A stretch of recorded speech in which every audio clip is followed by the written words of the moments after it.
So guys, आज की इस वीडियो में हम ब्लैक एडम की मूवी को एक्सप्लेन करेंगे और जानेंगे कि इस मूवी के ट्रेलर के हिसाब से इस मूवी की स्टोरी क्या होगी। लेकिन स्टोरी शुरू करने से पहले जो लोग भी ब्लैक एडम को नहीं जानते उन्हें मैं शाज़ाम मूवी का ये सीन याद दिलाना चाहूंगा, जहां पर वो शाज़ाम बाबा कहते हैं कि कई साल पहले मैंने अपने चैंपियन को चुन लिया था जिसने हिंसा की जगह बदला चुना, लेकिन उसका नाम हमें नहीं बताया गया, जो कि ब्लैक एडम था, जिसको ये बाबा जी यहाँ पर 5000 साल पहले ही कैद कर दिए थे। लेकिन अब 5000 साल बाद ये आजाद हो चुका है, जिसका सीक्वेंस हमें दिखाया गया था, जहां एड्रीना तोमार शाज़ाम बोलकर ब्लैक एडम को आजाद कर देती है। इसके बाद तो आपने देखा ही कि कैसे इसने अपनी लाइटिंग का यूज करके उस सोल्जर को भस्म कर दिया और प्लस उस पे बुलेट्स का कोई भी असर नहीं हो रहा था, जैसा कि शाज़ाम पे भी नहीं होता है। लेकिन ब्लैक एडम 5000 साल बाद आया था और इतने में ही हमें ब्लैक एडम की पूरी कुंडली के बारे में पता चल जाता है कि इसमें विलन कौन होने वाला है और इस मूवी का स्टोरी क्या होगा। तो फ्रेंड्स, अब मैं ब्लैक एडम की मूवी को एक्सप्लेन करना शुरू करता हूँ। मूवी की शुरुआत में हम ब्लैक एडम को उसके ह्यूमन फॉर्म में देखते हैं, जो कि पुराने जमाने के क्लोथ को पहना हुआ था, जहां मॉडर्न सोल्जर्स उसको क्रायो चेंबर के अंदर डाल रहे थे और इसे देखकर ऐसा लग रहा था कि मानो कि ब्लैक एडम धूल नहीं बनेगा कॉमिक्स के जैसे।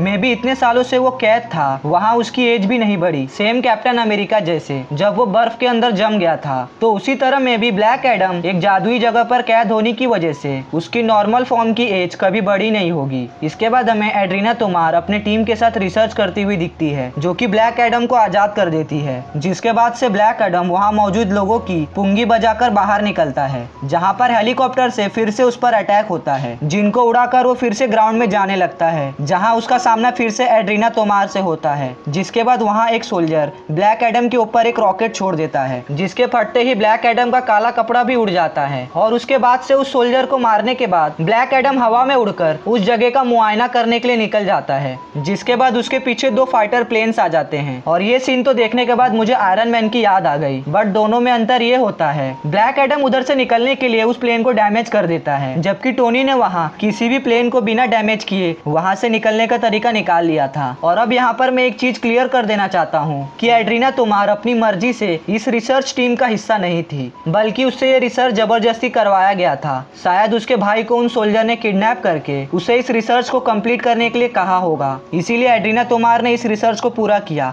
और ब्लैक एडम को आजाद कर दिया। और यहाँ पर मैं जिसको एड्रीना तोमार का भाई बोल रहा हूँ, हो सकता है कि वो उसका बेटा हो, जिसको हमने ट्रेलर के इस सीन में देखा था। और जब ब्लैक एडम बाहर तबाही मचा रहा था, इन फोर्सेस से लड़ रहा था, तब एड्रीना तोमार अपने भाई या बेटे को लेकर यहाँ से निकलने की फिराक में रहती है, लेकिन उसे कुछ गुंडे रोकने आ जाते हैं, जहाँ पर ब्लैक एडम आकर उन्हें उन गुंडों से बचाता है। और ये बताने का मकसद इतना है कि जो भी एड्रीना तोमार से ये सब कुछ करवा रहा था, वो तो इस मूवी का मेन विलन होगा, जो कि ऐसा वैसा गुंडा नहीं है, क्योंकि उसने पहले तो नॉर्मल सोल्जर्स को भेजा जो कि पैसे के लिए काम करते थे, और इसके बाद से उसने इंटर गैंग के लोगों को भेजा। अब इंटर गैंग के लोग जो कि एलियन टेक का यूज करके टेक्नोलॉजी को बहुत ज्यादा हाई टेक पर रखे हुए थे। अब जो बंदा इंटर गैंग को हायर कर सकता है उसकी पहुंच तो बहुत ही हाई होगी, पर चिंता करने की कोई बात नहीं, क्योंकि ब्लैक एडम उन इंटर गैंग के लोगों को आराम से फोड़ते हुए आगे जाता है। जिसके बाद से वहाँ जस्टिस सोसाइटी ऑफ अमेरिका आते हैं, जहां हॉकमैन सबसे पहले ब्लैक एडम से अकेले लड़ने जाता है,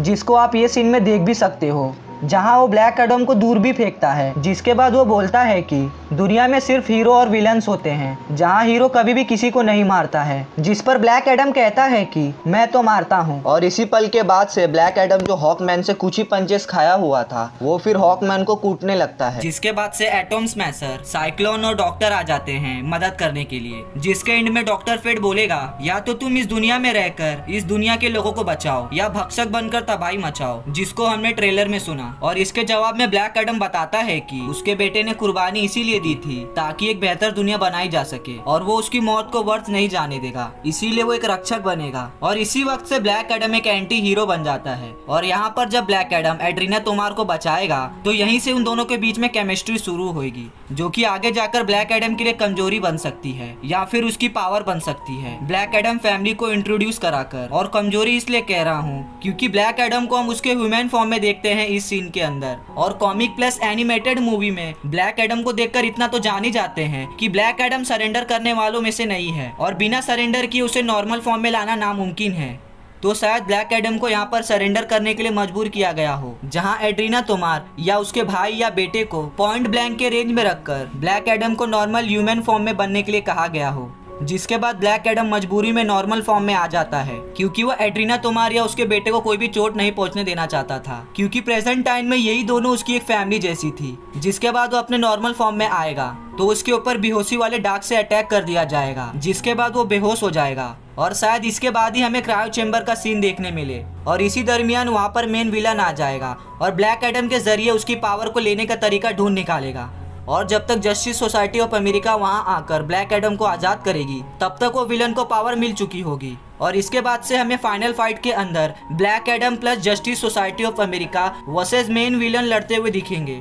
या फिर ऐसा भी हो सकता है कि मेन विलन को मारने के बाद ब्लैक एडम को ऐसा लगे कि ये दुनिया उसके बिना काफी सेफ है, इसीलिए वो खुद को क्रायो चैम्बर में डालने के लिए बोलता है ताकि जब बाद में उसकी जरूरत पड़े तो उसे वापस लाया जा सके। जिससे ये भी एक्सप्लेन हो जाएगा कि वो इतने समय से कहाँ था और क्यों कभी हमें डीसी मूवी के अंदर नहीं दिखा। इनकेस आगे वो ये बताना चाहें कि ब्लैक एडम डीसी में पहले से ही एग्जिस्ट करता है। और यहाँ पर जैसे कि मैंने बताया, एड्रीना तोमार ब्लैक एडम की फैमिली को डीसी के अंदर इस्टेब्लिश करने का मेन जरिया हो सकती है, क्योंकि कॉमिक के अंदर उसका भाई और वो मिलकर एक ब्लैक एडम फैमिली बनाते हैं। तो वैसा होते हुए मूवी के अंदर दिखाया जा सकता है। बट आई थिंक यहाँ पर हम जिसको एड्रीना का भाई बोल रहे हैं वो मूवी में उसका बेटा भी हो सकता है, क्योंकि जब ब्लैक एडम उन्हें देखेगा कि यहाँ पर इंटर गैंग वाले एड्रीना तोमार को जबरदस्ती बंदी बनाकर काम करा रहे हैं तो ब्लैक एडम उसे देखकर खुद को रिलेट कर पाएगा, क्योंकि पास्ट में वो भी बंदी था और उसने अपने परिवार को खोया था और उसमें से भी अपने बेटे और अपनी बीवी को खोया था। और यहाँ पर एड्रीना तोमार और उसके बेटे को देखकर उसे स्ट्राइक लगेगा। इसके बाद से ब्लैक एडम इंटर गैंग की धुलाई करेगा और यही सब इस मूवी में सुपरमैन की अगेंस्ट भी लड़ते हुए हमें अभी तक दिखाया गया है। एंड जी हमें बड़े पर्दे पे भी देख